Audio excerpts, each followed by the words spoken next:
Hi, so this is an example of finding the area of a surface of revolution from section 8.2. So as I mentioned before, the formula for the area of a surface of revolution is actually given by this. Now notice that y is the curve, and this is around the x-axis, right? And we have the arc length piece like the 1 plus dy over dx squared, and there's a 2 pi radius, right? And the radius, of course, I'm going to leave it as radius because that depends on the situation and the location of the problem, right? The radius might differ, right? So I'm going to leave it at Rx.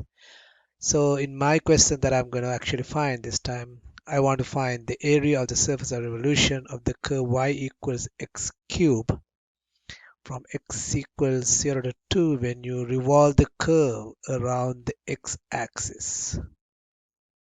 So you want to find the areas of the revolution. So we have the curve now, y equals x cubed is a familiar curve, and we are revolving it around the x-axis, right, from 0 to 2. So then it's very clear that the radius here has to be the y.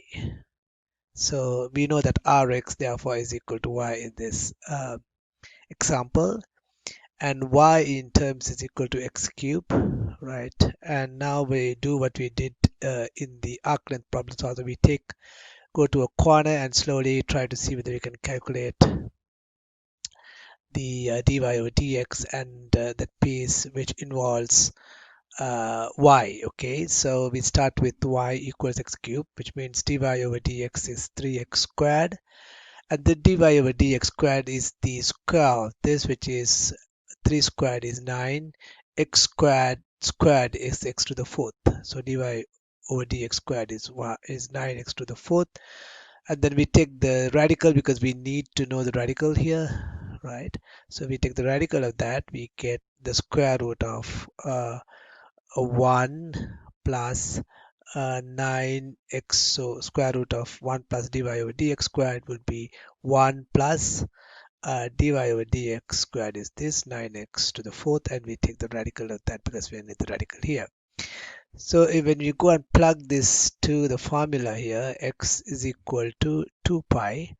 Integral Rx we know is equal to y because that's our radius here. So y is equal to x cubed. So this piece is actually x cubed.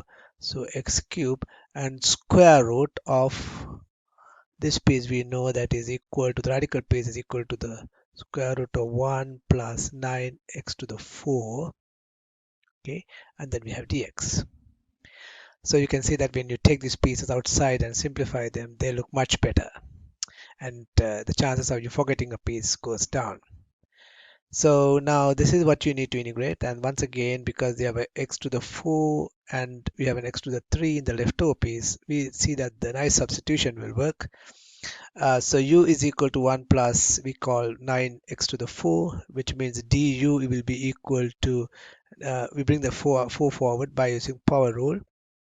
So 36x to the cube dx, which will give you dx is equal to du over x cube, and there's a 1/36 which goes outside, and we have a 2 pi.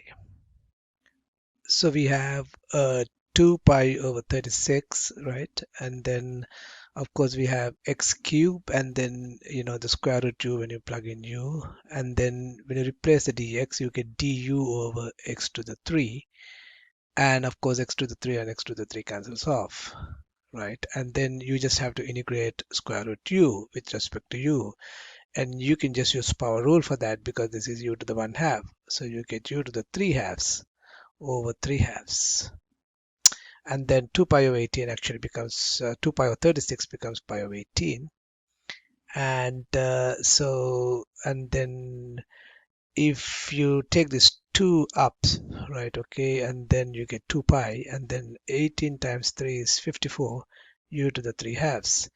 Then we cancel the 2 and the 54, you get pi over 27 u to the 3 halves. And at this point, I'm going to substitute back for you. So you get pi over 27, 1 plus 9x to the 4 to the 3 halves, and the limits are from 0 to 2. So we're almost at the end, pi over 27, and when you plug in 2, 2 to the 4 is 16. 16 times 9 is 144. 144 plus 1 is 1 plus 144, and to the 3 halves minus, when you plug in 0, the whole this becomes 0, but you still get a 1 plus 0, so it's 1 to the 3 halves. So 1 plus 144 is 145. 3 halves minus 1, and outside is pi over 27, and that is the answer. So once again, thank you for watching. And what I did was I just used the formula for the area of a surface of revolution, right? And then we got landed with an integral, and we just solved the integral. The important thing is to find the Rx, which we found to be y in this case, because we're simply rotating around the x-axis, right? And the y and rx is the horizontal distance, sorry, the vertical distance, which is y, the radius. Thank you for watching.